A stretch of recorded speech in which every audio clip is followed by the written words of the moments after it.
বাংলাদেশে মনে হয় কখনোই কোনো সবজি বা আদারওয়াইজ কোনো জিনিসের দাম আর কমবে না। কারণ বাংলাদেশে কোনো জিনিসের দাম যদি একবার বেড়ে যায় সেই জিনিস বাড়বে বা কমবে না। এইগুলো সবজি বা আদারওয়াইজ জিনিসগুলো কিনেছি এটা 750 টাকা। কেউ দেখে বিশ্বাস করবেন? এইগুলো বাজারের দাম এতগুলো টাকা। তো হ্যালো গাইস, আসসালামু আলাইকুম। কী অবস্থা, কেমন আছেন সবাই? আশা করি সবাই অনেক অনেক বেশি ভালো আছেন। আলহামদুলিল্লাহ আমিও অনেক ভালো আছি। আজকে আবার একটা বড় একটা ভিডিও নিয়ে আপনাদের মাঝে হাজির হলাম, তাই ভিডিওটা না কেটে সম্পূর্ণ ভিডিওটা দেখেন। আমার বাসাতে কিছু কিছু জিনিস ছিল না, সেগুলো আজকে স্বপ্নেতে আনতে গিয়েছিলাম। আর স্বপ্নেতে আমি বাসা থেকে একটা ব্যাগ নিয়ে গেছি, কারণ ওদের একটা ব্যাগের দাম মানে সর্বনিম্ন 13 টাকাতে শুরু করে 150 টাকা পর্যন্ত। আমাকে এতগুলো টাকা কেন দিব, তাই জন্য বাজার থেকে আমি একটা ব্যাগ নিয়ে গেছিলাম। তাই কি কি বাজার করলাম সেটাই আপনাদের মাঝে শেয়ার করব। প্রথমত এখানে আমি আম কিনেছি 2 কেজি। দেখলাম যে হাড়ি ভাঙা আমের দাম বেশ কমই। 2 কেজি আম কিনলাম। তারপরে কফি ফুরাই গেছিলো, আর আমার তো মাঝে মধ্যে কফি না হলে চলেই না চায়ের সাথে, এই জন্য এই কফিটা নিলাম। এটার দামই 275 টাকা। ভাবা যায় এটুকু চায়ের দাম 275 টাকা। যাই হোক, এখন কচুরমুখী নিলাম। কচুরমুখী আমাদের এলাকায় তো খুলনা বিভাগে কচুরমুখী বলে। আপনাদের কোন কোন জেলায় কী কী নামে ডাকে সেটা অবশ্যই দেখবেন। আমি 2টা দেখিয়ে দিলাম। এটাকে কচুরমুখী বা কেউ কচুর আটেও বলে। আর সবাই আমার পেজে ভিজিট করবেন, একটা লাইক, একটা কমেন্ট আর একটা ফলো দিবেন, যাতে করে আপনাদের পরিবারে গিয়ে আমি ভালোবাসা দিয়ে আসতে পারি।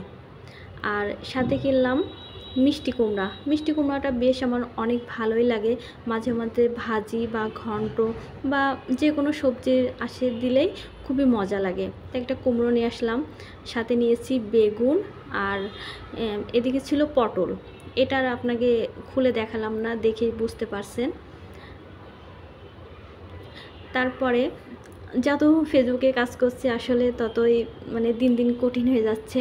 জানি না কতটুকু কিভাবে পারবো, চেষ্টা করি প্রতিদিন অ্যাক্টিভ থাকার জন্য। আর এই ভিডিওর মাঝে আপনাদের সব কিছু শেয়ার করছি। তা যাই হোক, সবাই পাশে থাকবেন। আর আমি এখানে 1 কেজি খোলা তেল কিনেছি ভাজি টাজি খাওয়ার জন্য, বা আদারে যে কোনো আমি তরকারির মধ্যে দিয়েও রান্না করি। অনেকেই ভাবতে পারেন যে খোলা তেলে খান। হ্যাঁ, আমি খোলা তেল রান্না করেই খাই, কারণ 1 লিটার তেলের দাম 190 টাকা। সেটা 1 কেজির থেকেও 200 গ্রাম কম থাকে। ওই জন্য আমি বাজারে গেলে খোলা তেলও মাঝে মধ্যে কিনি, আবার এমনি প্যাকেটেরটাও কিনি, যখন যেরকম পাই। তার মধ্যে 1 হালি ডিম কিনলাম। সাথে ছিল 1 কেজি পেঁয়াজ, 1 কেজি আলু, হাফ কেজি রসুন। আর বর্তমান তো পেঁয়াজ আলু সব কিছুর দাম আবার অনেক বেড়ে গেছে। তা যাই হোক, যেহেতু খাইতে হবে এই জিনিসগুলো তো কিনতেই হবে। তা এই যে সব কিছু মোটামুটি কিনা হয়ে গেছে। আমি বাসায় এসে হিসেব করলাম, কপিটা বাদে 250 টাকা, আর কপি যদি হয় প্রায় 1000 টাকার কাছাকাছি আজ বাজারই করলাম। তা যাই হোক, এখন মাথায় তেল দেওয়ার জন্য একটা কালি কিনলাম, কারণ নিজেকেও তো একটু সুন্দর রাখতে হবে। যাই হোক, আপনাদের মাঝে সেটা মজা করলাম। আর এখন এই হাড়ি ভাঙা আমটা আপনাদের খুলে দেখাবো। দেখুন, আমগুলো একটু কাঁচা কাঁচা দেখেই কিনে নিয়ে আসছি। আর আমার বেশি পাকা আমটা বেশি ভালো লাগে না, একটু মানে কাঁচা কাঁচা শক্ত শক্ত হলে আমটা খাইতেও অনেক অনেক মজা লাগে। তা আমার ভিডিওটা কেমন লাগলো অবশ্যই কমেন্ট করে জানাবেন।